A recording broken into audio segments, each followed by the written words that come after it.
क्या मिलेगा? विचार मिलेंगे, बुरे विचार मिलेंगे, तो जैसा होगा वो ही देगा ना। तो कहा है कि कैसे तुम जन की संगत में वहां विचार पैदा हो।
ये भजन बड़े कठिन है,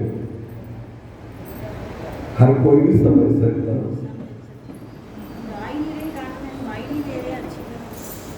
ठीक है ना? संतों का संग, सत्संग। अब बताओ, 12 साल बाद एक जगह कुंभ लगता है ना? लगता है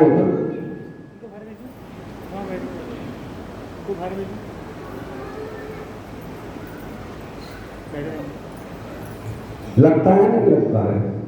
गए कुंभ में स्नान करने, बोलो कौन कौन गए?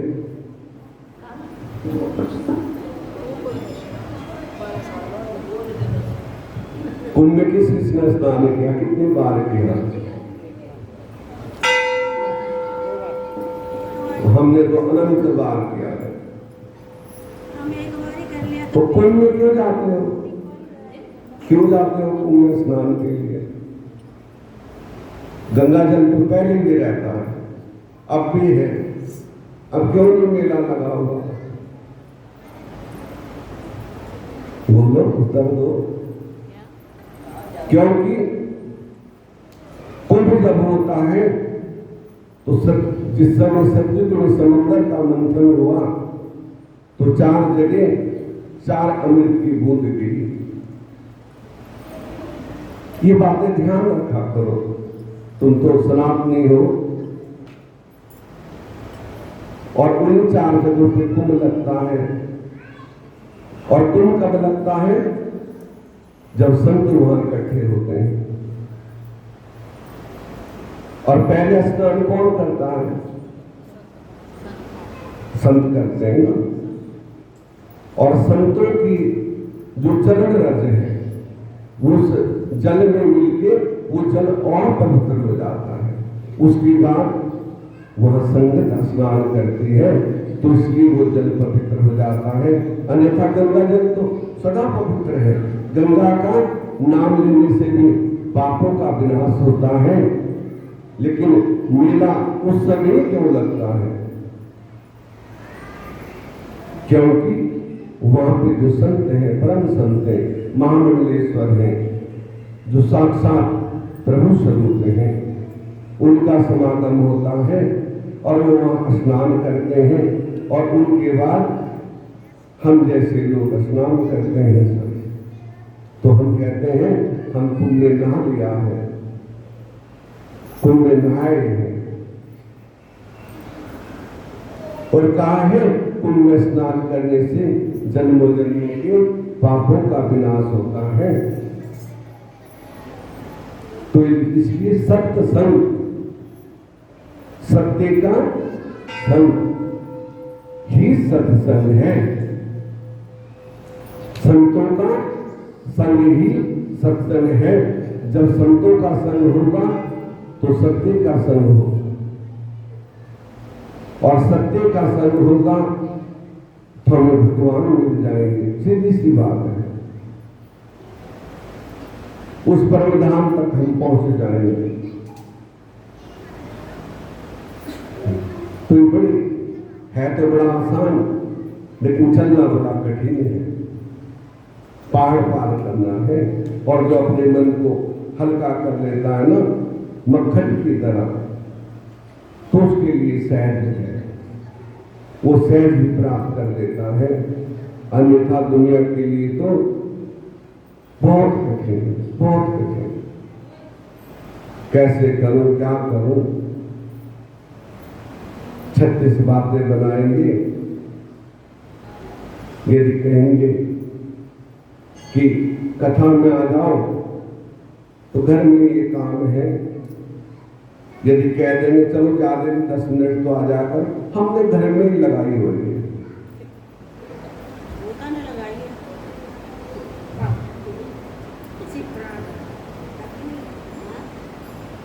घर में लगाई हुई ठीक। जो मंदिर में आने से मिलता है, घर में जो पढ़ते हैं, पढ़ लिया और छोड़ दिया, उस पर मनन नहीं होता। अब पढ़ते पढ़ते उम्र बीत गई, लेकिन ज्ञान हुआ है, भगवान मिले हैं। भगवान कहाँ मिलते हैं? जहाँ हमारी सच्ची श्रद्धा और विश्वास है। फिर तो एक शब्द ही बहुत है, एक शब्द भी हमारे कान में पड़ जाए तो बस कल्याण हो जाएगा।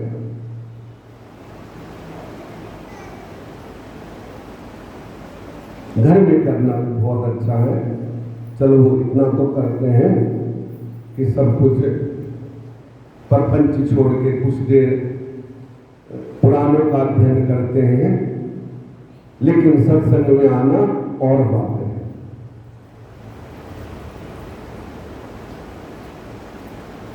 क्योंकि टीवी नहीं देखते, नाटक नहीं देखते, मोबाइल नहीं देखते। आज तो दुनिया भर के प्रपंच चल रहे हैं। ओए शांत बैठो, बाहर चलो। ठीक है, तो वो भी अच्छा है जो करता है। नंदीश्वर बोले सनम कुमार, हिमाचल की पुत्री देवी पार्वती वन में जाकर शिव जी को पाने के लिए पवित्र तप करने लगी, तो उनसे सुंदर तप से प्रसन्न हो शिव जी उनके भाव की परीक्षा करने और वर देने के लिए उसके पास गए। वहां उन्होंने उनसे कहने पर उनके उत्तम रूप को देखकर वे हर्षित और प्रणाम करने बोली, हे देवेश, आप प्रसन्न हो और मुझे वर देना चाहते हो तो हे ईशान, आप मुझ पर कृपा कर मेरे पति होइए। प्रभु, मैं आपकी आज्ञा से अब अपने पिता के घर जाती हूँ। आप मेरे पिता के पास जाइए और अपने शुभ यश को कहकर उनसे मुझे मांगिए, जिससे मेरे पिता का गृहस्थ धर्म सफल होवे। जब वह स्वीकार कर लेवे तो देवी कार्य सिद्ध हेतु यथा विधि मेरे साथ विवाह कर लीजिएगा। इस प्रकार आप मेरा मनोरथ पूर्ण कीजिए। तब शंकर जी ने तथास्तु कहकर कैलाश की यात्रा की। पार्वती भी अपने पिता के घर गई। तब पार्वती का आवागमन सुन मैना परिवार सहित हिमाचल अपनी पुत्री को पहले ही देखने गया, फिर स्वागत पूर्वक घर लाए, महोत्सव किया। मैना और हिमाचल ने ब्राह्मण आदि को बहुत साधन दिया, वेद ध्वनि पूर्वक मंगलाचरण कराया। जब एक दिन मैना और हिमाचल गंगा स्नान को गए कि उसी अवसर पर सुंदर नृत्य वेश में धारण कर शिव जी मैना के पास गए, जिनके बाएं हाथ में लिंग और दाहिने हाथ में डमरू विराजमान। लाल वस्त्र पहने थे और पीठ पर गुदड़ी डाले थे। तब ऐसे नृत्य रूप धारण कर शिव जी बड़े आनंद के साथ मैनाक के आंगन में नाचने लगे, नित्य और मनोहर गान करने लगे। अपनी सिंह और डमरू को बड़ी ध्वनि के साथ बजाते और उनके अनेक प्रकार के मनोहर लीलाओं को करते थे, जिन्हें देखने के लिए सारे नगर के वृद्ध नर नारे सासा वहां गए। सबको शिव जी ने अपने मनोहर नृत्य और गान से बस में कर लिया। मैना प्रसन्न हो शीघ्र ही स्वर्ण के पात्र में रत्नों को कदापि स्वीकार न किया और भिक्षा में पार्वती को मांगा। मैना जो है रत्नों, हीरे, मोती, जवाहरात थाल में भर के लाई कि ये स्वीकार करो। बड़े सभी खुश हुए देख के, लेकिन उन्होंने कहा नहीं, मुझे तो पार्वती भिक्षा में चाहिए, आपके रत्न मोती नहीं चाहिए, मैं क्या करूंगा। ये तो मैं रचने वाला हूं, केवल मुझे तो अपनी अर्धांगिनी शक्ति चाहिए। अनंत प्रभाव वाला वो तत्क्षण गिरिजा को पहले विष्णु रूप में, फिर सूर्य रूप में, फिर पार्वती के साथ हंसते हुए सुंदर वेश में दिखाई पड़ा। उन दोनों से भिक्षा रूप में पार्वती को मांगने लगे। वो कहने लगे, इस नट को हम अपनी राजकुमारी कैसे दे दें, क्योंकि माता पिता को तो देखभाल भी करते हैं ना, पुत्री का विवाह भी अच्छा हो, बाद में जो मर्जी हो भाग्य में लिखा है। लेकिन ये तो देखते हैं अच्छा हो, अच्छा कमाने वाला हो, घर हो, सोना चांदी हो, गाड़ी हो, सब कुछ हो, क्यों यही देखते हैं ना। लेकिन ये कौन देखता है कि बाद में भाग्य में क्या लिखा है।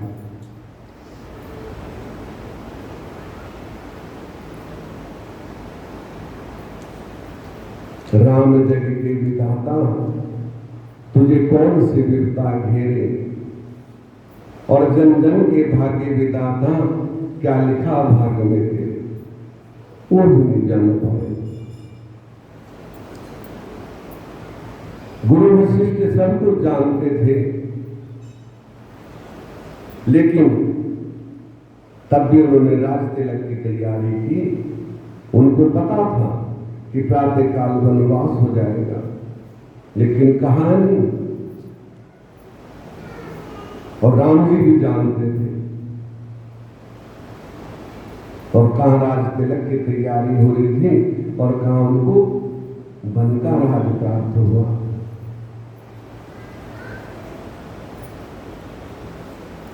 तो सुख कौन है संसार में? यदि महापुरुष भी आते हैं, सुख तो अपने अंतर आत्मा का है। हम कहते हैं बड़े दुखी हैं, बड़े दुखी हैं। किसी को पूछ लो ठीक हो, पंडित जी सब कुछ ठीक तो है, पर बड़े दुखी हैं। अरे दुख क्यों? दुख सुख किसको नहीं आता है?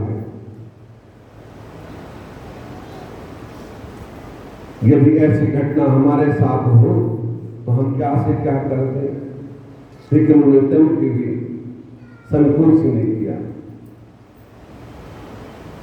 तो ऐसी भावना जब हमारी हो जाएगी तो हम भी उनके समान बन जाएंगे। वैसे तो नहीं बन सकते, लेकिन उनकी समानता तो प्राप्त कर सकते हैं।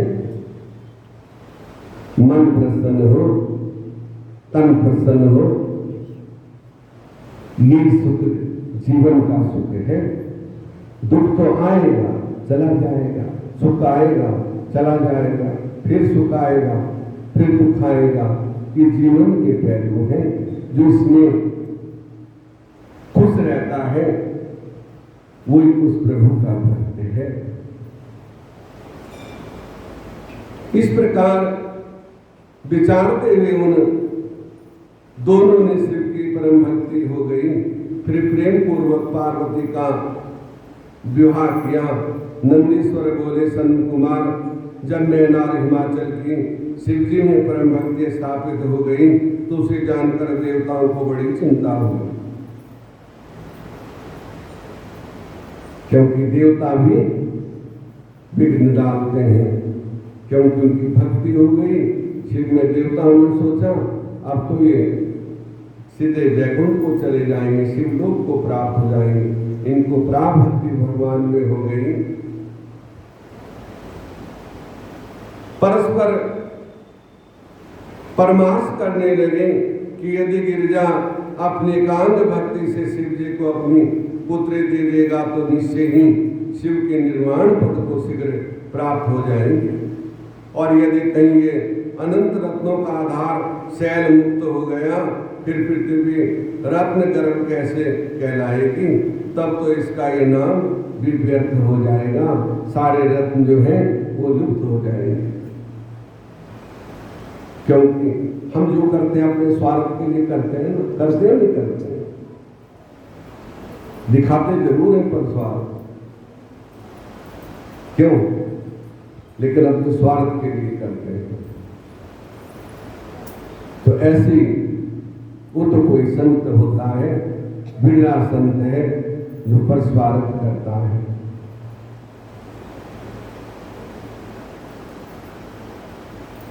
और उनसे कहा महादेव जी की निंदा करने के लिए हिमालय के घर जाइए, हिमालय शिव भक्ति से विरक्त हो जाए।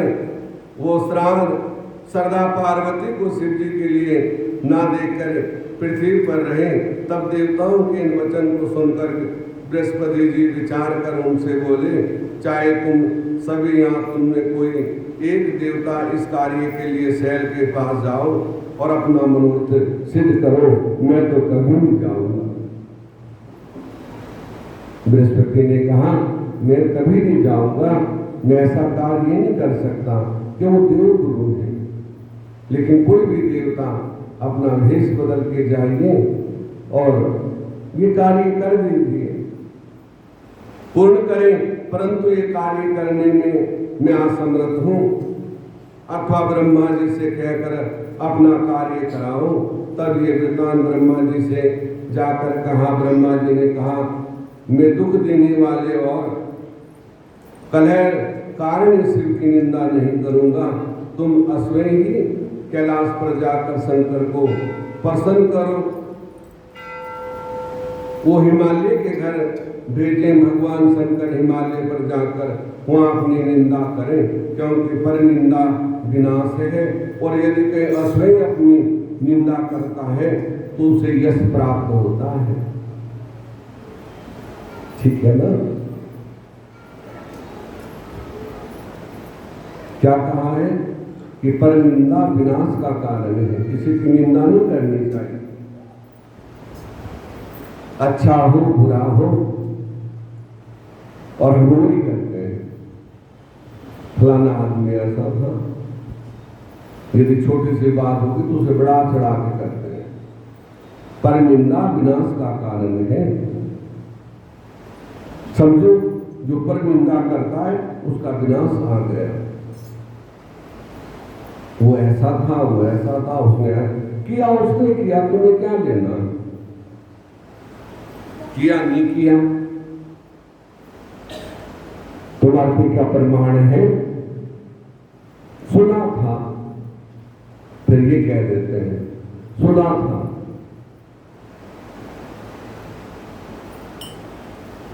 अरे आंखों देखा भी झूठ होता है और सुना तो झूठ है ही है। तो कभी भी पराई निंदा नहीं करनी। हाँ, अपनी निंदा करो, मैं ऐसा हूं, अपने पर्दे खोलो ना।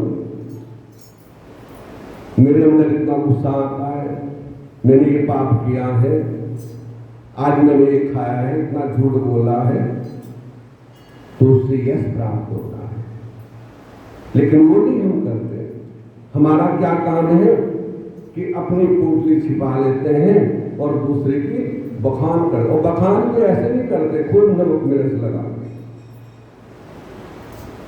मसाले लगा के अच्छी तरह, जो दूसरे को भी स्वाद आए, तो सबसे वो समझो विनाश का कारण। ये मैं नहीं कह रहा हूं, ये शास्त्र कह रहा है। इसलिए देवताओं ने, ब्रह्मा जी ने कहा कि तुम पर निंदा करोगे तो विनाश हो जाओगे।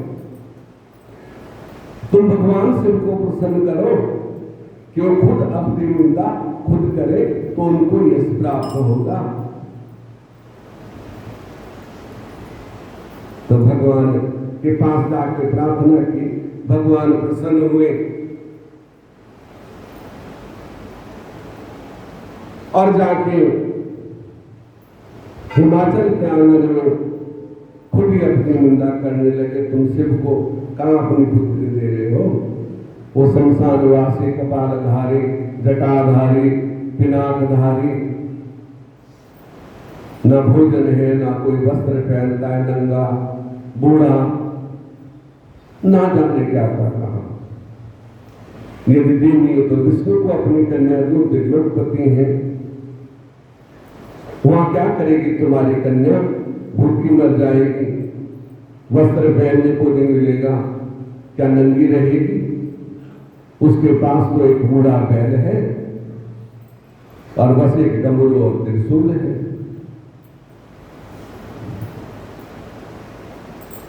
बड़ी निंदा की, भगवान ने खुद अपनी निंदा की।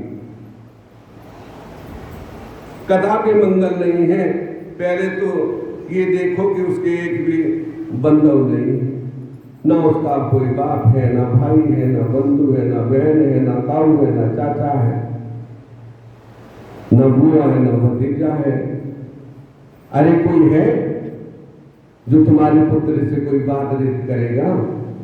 वो तो अकेले हैं और शमशानों में रहते हैं। चलो कोई बंदा होता तो उसी से पूछ लेते कि भाई कैसी है हमारी बेटी, किससे पूछने जाओगे?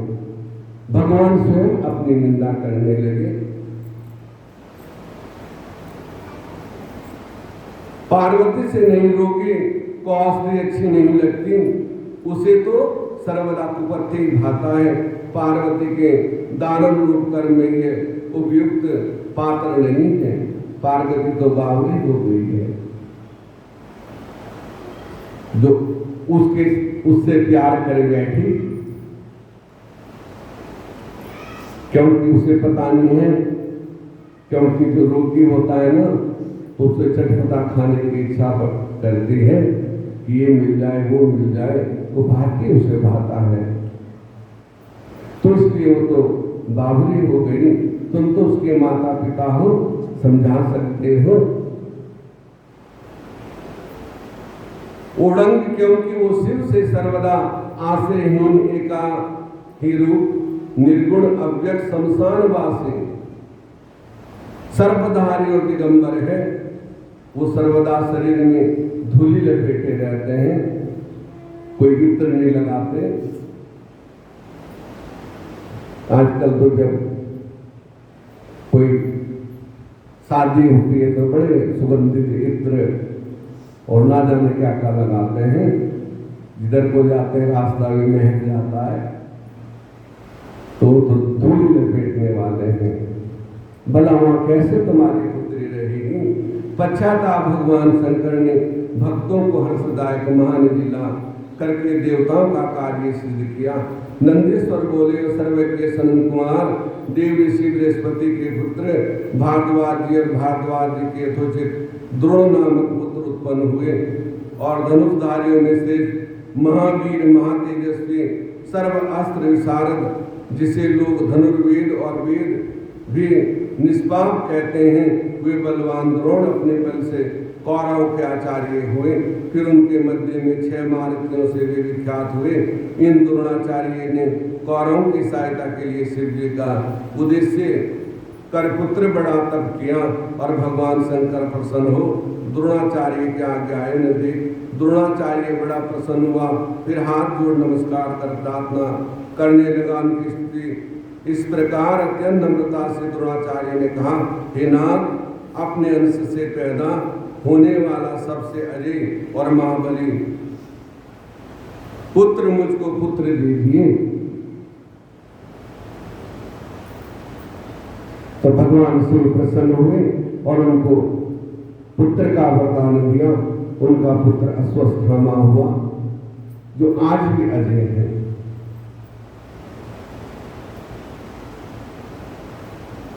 अष्ट चिरंजीव संसार में है, अश्वस्थामा, बलि व्यास, कृपाचार्य विभीषण,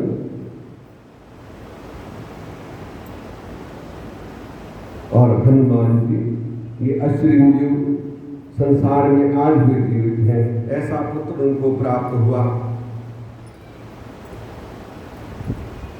अब इसका एक उपाय है कि तुम अपने प्रभु शंकर का शीघ्र ही स्मरण करो, जिन्हें सब कार्य करने वाला तुम्हें भी अपना बड़ा अस्त्र दिया। इसी से शिव के अस्त्र से तेज नाश करो। ऐसा कहकर कृष्ण जी से अर्जुन शंकर का ध्यान करने लगे। अर्जुन ने भी शिव जी का स्मरण कर जल का स्पर्श कर प्रणाम करके अपना शिव शस्त्र छोड़ा। यद्यपि ब्रह्मशिर अस्त्र को निष्क्रिया वाहन था, तत्व से तेज से शांत हो गया। अश्वस्थामा से इस प्रकार पांडव ने सर्वदा रहित कर देने वाले विराट को इस अस्त्र से उत्तर में गर्भनाशक बालक पर उसके नाश होने के लिए जन्म दिया। श्री कृष्ण समझ गए कि उन्होंने अपना सुदर्शन चक्र भेजा और उत्तरा के गर्भ की रक्षा की। संक्षेप में महाभारत की कथा है, थोड़ी सी बीच में शिव पुराण के। तो इस तरह उनके पुत्र हुए पांडवों को शिक्षा दी, कौरवों को शिक्षा दी। द्रोणाचार्य ने महाभारत युद्ध हुआ और महाभारत का कारण क्या बना? इंद्रप्रस्थ।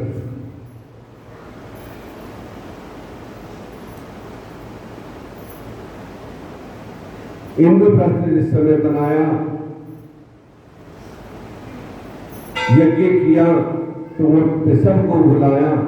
उसकी ऐसी रचना थी कि जहां जल था वहां थल दिखाई देता था और जहां थल था वहां जल दिखाई देता था। उस समय जब दुर्योधन सैर करने के लिए गए तो जहां सूखा था उन्होंने अपने कपड़े उठा लिए और जहां पानी था वहां कपड़े छोड़ दिए। वो रचना ऐसी की गई जो वो पानी में गिर गए। उस समय सभी दासियां हंसने लगी, द्रौपदी भी हंसने लगी। उस हंसी के कारण सबसे बड़ा विघ्न वही महाभारत का था।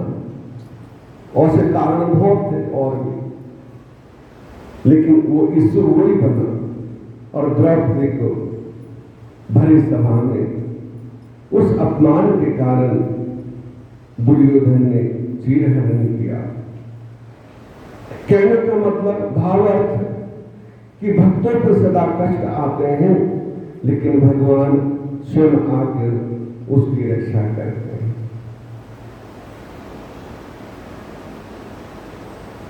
जब द्रौपदी ने भरी सभा में खींच के लाया गया बाल पकड़ के, और उस समय वो ऋतुमती थी, उसने कहा कि भैया मैं ऋतुमती हूं और ऋतुमती के समय पुरुषों का दर्शन करना महापाप है, लेकिन नहीं माना। विनाश काले विपरीत बुद्धि, छूना भी पाप है माताओं को। और खींच के ले गया तो सभा में जब गई, चारों तरफ देखा कि मेरे पति मेरी रक्षा करेंगे। ससुर बैठे हैं, दादा ससुर बैठे हैं, लेकिन सब ने गर्दन झुका ली, किसी ने रक्षा नहीं की। तो उस समय भगवान को पुकारा कि अब सारे छूट गए हैं, केवल आपका सहारा है, प्रभु आके मेरी रक्षा करो। उसी समय भगवान क्षण मात्र में प्रकट हो गए और लाज बचाई। यही तो हमारा भी है।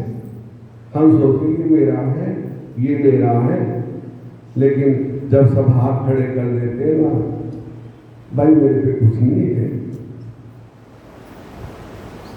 तब हम उस प्रभु की शरण में आते हैं कि प्रभु अब सबने साथ छोड़ दिया। फिर रोते हैं बैठ, तो अब तू हमारा है। तो वो अवश्य हाथ पकड़ते हैं, ये सच्ची बात है। तो पहले उसका हाथ पकड़ के रखो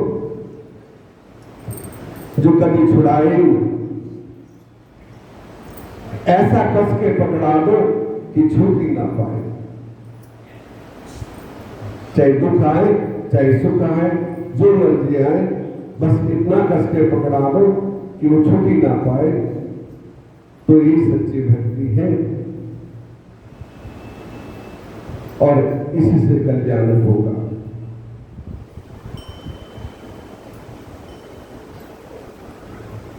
सारे जहां के मालिक तेरा ही आसरा है, तेरा ही आसरा है। सारे जहां के मालिक, सारे जहां के मालिक तेरा ही आसरा है, तेरा ही आसरा है। सारे जहां के मालिक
एकदम बीत जाता, फिर माताएं कहती हैं कि देर हो जाती है।